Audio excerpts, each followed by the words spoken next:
Messieurs de plus de 60 ans, avant même de regarder cette vidéo, je vous demande de ne pas prendre à la légère ce que je vais partager. Cela peut sembler excessif, pourtant ce ne l'est pas. Il existe des dangers silencieux que beaucoup d'hommes ignorent par gêne ou parce qu'ils croient encore à de vieux récits erronés. La vérité, c'est qu'à cet âge, de petites habitudes mal gérées peuvent avoir un prix lourd sur la santé, parfois même sur la vie. Combien de vos connaissances ont déjà souffert d'un cancer de la prostate, d'hypertension, d'insomnie, d'un épuisement persistant ou d'une tristesse cachée? Une grande partie de ces difficultés aurait pu être évitée, ou au moins atténuée, si la bonne information avait été transmise au moment opportun. L'absence de savoir est souvent plus nocive que la maladie elle-même. Ce qui m'inquiète le plus, en tant que médecin, c'est ce silence. Après 60 ans, de nombreux hommes portent des interrogations intimes qu'ils n'osent jamais exprimer. Et c'est précisément dans ce mutisme que se développent les menaces invisibles, troubles non diagnostiqués, signes ignorés, habitudes mal comprises qui accélèrent le vieillissement du corps comme de l'esprit. Ce qui me blesse le plus, c'est de voir arriver des patients trop tard, lorsque les symptômes sont graves, quand une tumeur est déjà avancée, ou encore quand la confiance en soi est brisée. Pourtant, tout cela aurait pu être évité grâce à des explications simples, mais que peu de personnes osent chercher.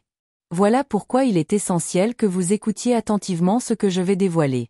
Car ce que vous choisissez de faire ou de ne pas faire, dans votre intimité après 60 ans peut représenter la différence entre prolonger vos années de vitalité ou parcourir un chemin rempli de douleurs et de regrets. Ce n'est pas une exagération, la science l'a déjà démontré. Je suis le Dr Sol Marquez, urologue, et j'ai conçu cette vidéo pour briser les tabous et mettre en lumière, sans détour, 10 points essentiels que chaque homme de cet âge doit connaître. Il y a 2 semaines, un patient, dont Miguel, 68 ans, est entré dans mon cabinet. Je voyais son malaise. Il a attendu près d'une demi-heure avant de trouver la force de parler. Quand enfin il s'est assis, sa voix tremblait. Il m'a dit presque à voix basse, « Docteur, je n'ose pas demander. Mais à mon âge, est-ce encore normal de se donner du plaisir ?»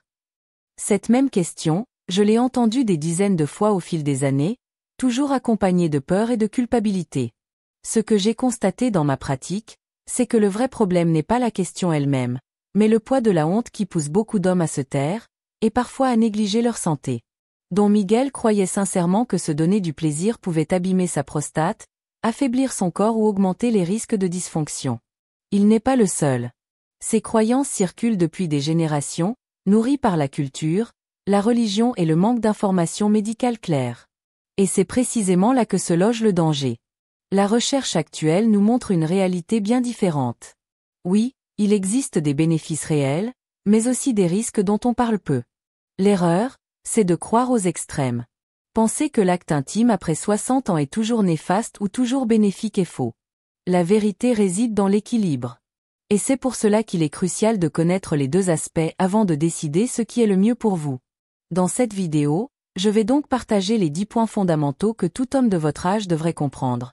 Des conseils qui peuvent protéger la prostate, préserver la vigueur, soutenir la santé mentale et même ajouter des années de qualité à votre vie. Mais aussi des avertissements, car si certains comportements sont négligés, ce qui devrait être sain peut devenir problématique. Croyez-moi, lorsque Don Miguel a découvert ces faits, son visage a changé, de la honte à un vrai soulagement. Cette transformation, c'est exactement ce que je souhaite pour vous. Le premier point à retenir est que la stimulation intime peut jouer un rôle de véritable entretien. Considérez votre organe comme un muscle. S'il n'est pas sollicité, il perd en force, en souplesse et en sensibilité. Chaque érection amène du sang riche en oxygène qui nourrit les tissus et entretient la santé intime, comme on arrose une plante pour la maintenir vivante. Je me rappelle de Don Roberto, 70 ans, venu se plaindre de troubles érectiles de plus en plus fréquents. Il pensait que c'était uniquement l'âge. En reprenant une activité régulière, y compris avec lui-même, il a remarqué une nette amélioration de ses performances. La science le confirme. Cette pratique contribue à préserver la fonction érectile sur le long terme. Mais attention, voici le premier danger. L'excès. En effet, une pratique trop fréquente et compulsive peut entraîner fatigue, baisse de concentration et même des difficultés dans la vie de couple. Le plaisir immédiat risque alors de se transformer en frustration. Ce que je souhaite que vous compreniez, c'est qu'après 60 ans, le corps réclame de l'équilibre. Ni la répression totale, qui peut nuire à la prostate et au mental, ni l'excès, qui épuisent l'organisme et perturbent la vie sociale. La clé, c'est de connaître ses propres limites. Le deuxième point est sans doute l'un des plus surprenants. Une pratique régulière peut protéger la prostate. Une étude menée à l'université de Harvard, sur plus de 30 000 hommes suivis pendant plusieurs décennies, a montré que ceux qui avaient une activité éjaculatoire d'au moins 21 fois par mois présentaient jusqu'à 33% de risque en moins de développer un cancer de la prostate. Ce chiffre est considérable. Pourquoi ? Parce que chaque éjaculation agit comme une sorte de nettoyage interne. Imaginez un tuyau d'eau. Si l'eau ne circule jamais, des dépôts s'accumulent, l'oxydation survient et les problèmes apparaissent. Il en est de même pour la prostate. Certaines substances potentiellement dangereuses sont éliminées grâce à ce flux régulier. Mais là encore, le danger est de se croire protégé et de négliger les contrôles médicaux. J'ai vu des hommes persuadés qu'une vie intime active les mettait à l'abri. Ils ont cessé de réaliser des examens de routine, comme l'analyse sanguine spécifique, PSA, ou l'examen clinique. Résultat, quand le cancer a été découvert, il était déjà avancé. Don Carlos, 74 ans, en est un exemple frappant. Il pensait qu'une activité régulière suffisait. Quand les signes sont apparus, difficulté à uriner, jet faible, douleur, il était trop tard. Aujourd'hui, il répète sans cesse aux autres hommes que le plaisir aide, mais qu'il ne remplace jamais la prévention. Voilà la véritable leçon. Cette pratique peut être une alliée pour la santé de la prostate, mais elle ne doit jamais devenir une excuse pour négliger les examens médicaux. Le troisième point est que la stimulation intime peut agir comme un véritable traitement naturel contre le stress et l'hypertension. Lors de l'orgasme, l'organisme libère une vague de substances qui abaisse la tension artérielle, apaise le système nerveux et relâche les artères. C'est une sorte de remise à zéro biologique qui permet au cœur de fonctionner de façon plus harmonieuse. Une étude publiée dans le Journal of Epidemiology and Community Health a démontré que les hommes ayant une vie sexuelle active présentaient jusqu'à 50% de risque en moins de décéder de maladies cardiovasculaires. L'explication est claire, la libération d'hormones comme l'ocytocine et l'endorphine diminue non seulement le stress, mais elle protège également le système cardiaque. Je me souviens de Don Roberto, 69 ans. Depuis la perte de son épouse, il souffrait d'insomnie et vivait avec une tension constamment élevée. Lorsqu'il a repris une activité intime, incluant la masturbation, il a observé une baisse notable de sa pression artérielle. Il m'a dit : « Docteur, j'ai l'impression que mon corps respire enfin. » Mais ici, il faut marquer un avertissement important. L'excès peut produire l'effet contraire. Les hommes qui se tournent vers cette pratique de manière compulsive peuvent développer une fatigue chronique, de l'anxiété et même des palpitations. Le plaisir se transforme alors en dépendance, et cette dépendance devient un poids pour le cœur. Encore une fois, l'équilibre est la clé. Autre fait notable, des chercheurs de l'université de Nottingham, au Royaume-Uni, ont observé que les hommes ayant une éjaculation régulière présentaient des niveaux plus bas de cortisol, l'hormone du stress. Ceci est crucial car un excès de cortisol est directement lié aux infarctus et aux accidents vasculaires cérébraux. En d'autres termes, l'intimité n'est pas seulement une source de plaisir, c'est aussi une véritable protection biologique. Imaginez maintenant le contraire, vivre dans l'abstinence totale, avec la peur et la honte. Le corps accumule les tensions, le sommeil se dégrade, la pression artérielle grimpe et le cœur s'épuise. Beaucoup de patients décrivent cette sensation d'explosion intérieure, et la science confirme ces observations. Réprimer sa sexualité augmente le risque cardiovasculaire. Voilà pourquoi, après 60 ans, parler de masturbation ne revient pas seulement à parler de plaisir intime, il s'agit de vie ou de mort. Le cœur d'un homme mûr a besoin de relâchement, de libération hormonale et de diminution du stress. Et cela peut littéralement être entre ses propres mains. Le quatrième point est que cette pratique peut être un remède naturel contre l'insomnie. Après l'orgasme, l'organisme libère de la prolactine, une hormone associée au calme et à la somnolence.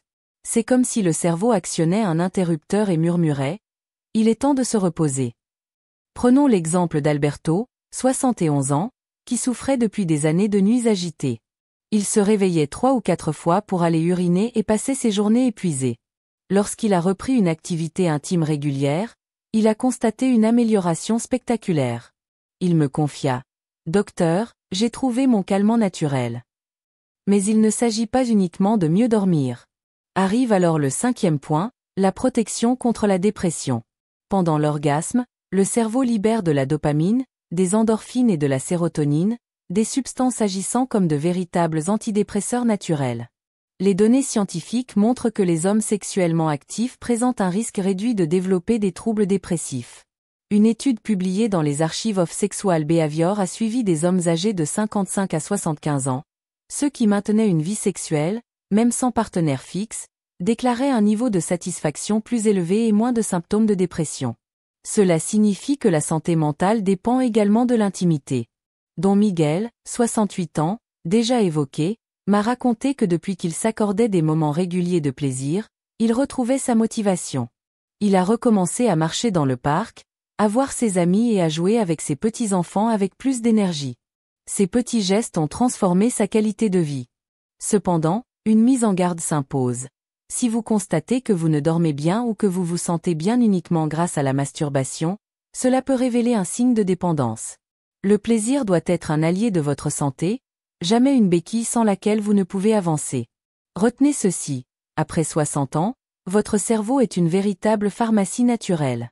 Savoir comment utiliser correctement cette pharmacie peut faire la différence entre une vie pleine d'énergie et de joie, ou une existence marquée par la fatigue et la tristesse. Le 6e point est que la masturbation peut fonctionner comme un auto-examen discret.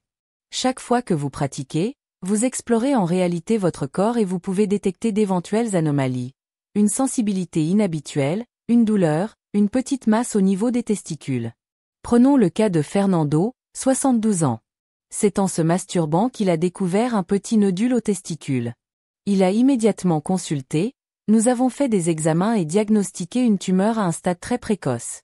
Grâce à une chirurgie rapide, il est aujourd'hui totalement guéri. Il m'a dit, si j'avais continué à avoir honte, je ne serais peut-être plus là. Et il ne s'agit pas seulement des tumeurs. Certains hommes remarquent une douleur dans la région pelvienne, des modifications du jet urinaire ou une perte brutale de sensibilité. Ce sont des signaux d'alerte que le corps envoie. Malheureusement, trop d'hommes les ignorent, pensant qu'ils sont normaux avec l'âge. Quand ils consultent enfin, la maladie est déjà avancée. Dans ces situations, c'est la honte qui s'avère plus mortelle que la pratique elle-même.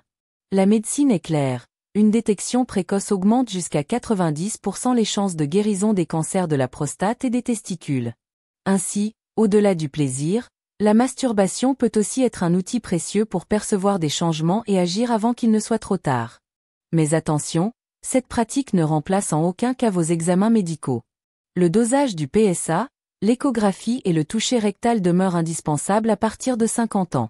Ce que je souhaite souligner, c'est que la connaissance intime de votre propre corps peut constituer un premier signal d'alerte, une véritable ligne de défense immédiate. Considérez donc l'autostimulation non seulement comme une source de plaisir, mais aussi comme un acte de responsabilité envers votre santé.